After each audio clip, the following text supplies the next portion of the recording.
Welcome. We're finishing up a lunch with New York Vintners, and we are joined wonderfully with Isabella Perego, who is the winemaker and proprietor at Ar.Pe.Pe. Today, we tasted some of your family's winery, and will you tell us where your winery actually is? Our winery is in Vintners, just right at the top of Italy, and just on top of Lake Como as well, and very close to Milan in terms of kilometer, 130 kilometer far. So it's the Nebbiolo grape variety. Something you should be really understood is this is a specific terroir, if you will. There's like these intense sort of hillsides, and so because of these intense hillsides, you end up having very small plots of land. So how many different vineyards do you actually work with? Well, we actually have 10 hectares and a half in total. The majority are in the Sicella area. Then we have 8 hectares and a half in Sicella, 2 hectares in Grumello, and 0.5 hectare in the Inferno area. So it's all very much a located area in Valtellina, just around Sondrio. Is the Inferno area hotter than Sicella? It is actually hotter because it's very steep and very full of rocks, and because of the high temperature you reach with reflection during the day in summertime. That's why Inferno L name. Yes, yeah, you see how I did that. Did you have a favorite wine today?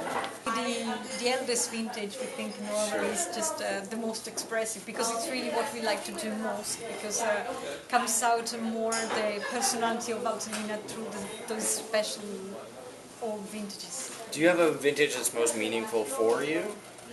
Well, the most meaningful was the one when I was born. Sure. We'll just leave it at that then. I'm sure it's a great vintage, classic vintage, yes. So besides, Ar.Pe.Pe, do you have a favorite winery besides your own? We have some friends in the North Piemonte, for example, Castello Conti. There are some very good friends producing Nebbiolo from another region. Then there are some excellent friends as well from the Barolo area, like Maria Teresa Mascarello. Very classic. Very classic. And also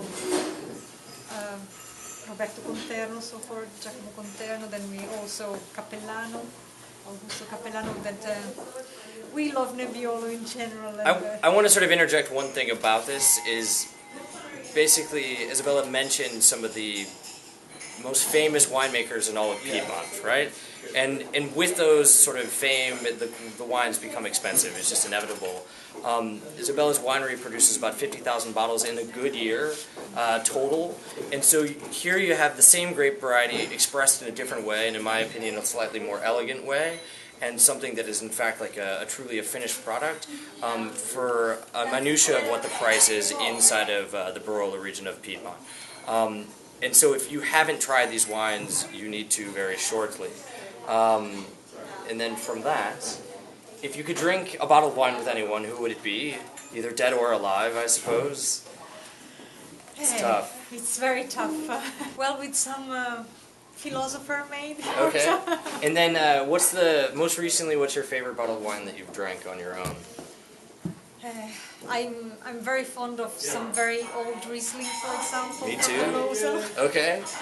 Finally, I just want to say, here at New York Vintners, we have a lot of emphasis when it comes to education. And once again, we discover that when the winemaker is here with us, we learn more, enjoy more wine. My name is Jesse Warner-Levine with New York Vintners.